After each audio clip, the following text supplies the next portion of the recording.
Hello and welcome to Jimster586's camera shop. Today we have some antique cameras. Well, some of them aren't antiques, but some of them are to show you. Of course, we all know my trusty Sony TX7 that has horrible fisheye that I use for still photography, which is definitely not an antique. Neither is the extra battery that goes with it. However, we do have some very old Kodak cameras. I have a Zeiss Icon here, a couple of old Polaroids from around 1990, which even those are old now. Let's see. This one, couldn't figure out quite how to open it, so rather than break it,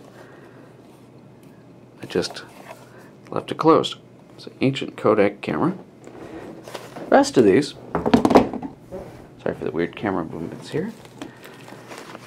We have here an old Zeiss Icon camera. What I should have done was left these open so I didn't have to try to open them now.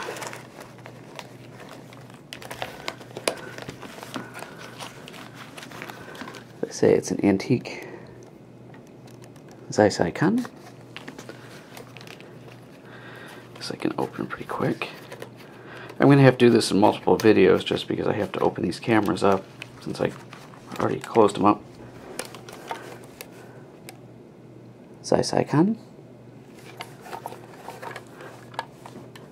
Well, this one is a fascinating one. These all came to me second, third, and fourth hand. But get a load of this. You don't see cameras like this anymore. As I say, it's an old Zeiss Icon, Carl Zeiss. I don't have an actual model number for this, but it's an antique. And we'll set that aside and move on to the next one here. I even have some old movie cameras here, way before the ones we're using to take videos, especially my Canon Vixia that I'm holding here and shooting for you. Here we have an old Kodak Signet 40. I even have the book for that in that pile over there. My parents were cleaning out their house as they're going to sell it, so I had the option of taking all of these, this tote full of old cameras.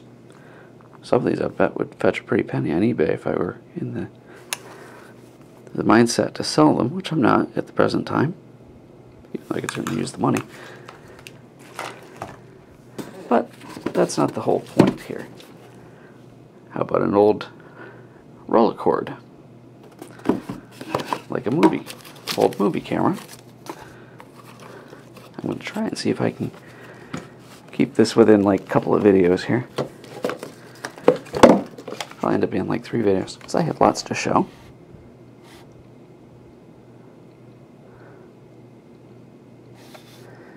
So see if I can help that steady. So if you want to read that, just pause your video. As I say, I have a whole mess of stuff here to go through. So this is going to be a multi-part video. Rolleicord. And the end here on this one opens up. It becomes your movie camera. You look through the viewfinder here. I'm not exactly sure how this works. I'm sure there's a trick to it, but I don't know much about it. Anyway, oops, crash. Close that up. There's the other end of the camera. So they say it's an old Rolleicord. And let's see if we can do one more camera real quick for you, or something, before I stop and put some of these away. This is becoming quite the mess. How about an old Polaroid self-timer, model 192. For those of us who know about the Otis Autotronic elevators at Sibley Tower, camera department at Sibley's. This cost $6. I don't know how many decades ago. Sibley's went out of business in the late 80s. That's where Kaufman's took over. Except for the downtown store, which they closed. It sat vacant for a few years. And we're a little over 5 minutes, so that's going to be it for part 1 of Jimster586's camera shop. Thanks for watching, and we'll catch you on the next one.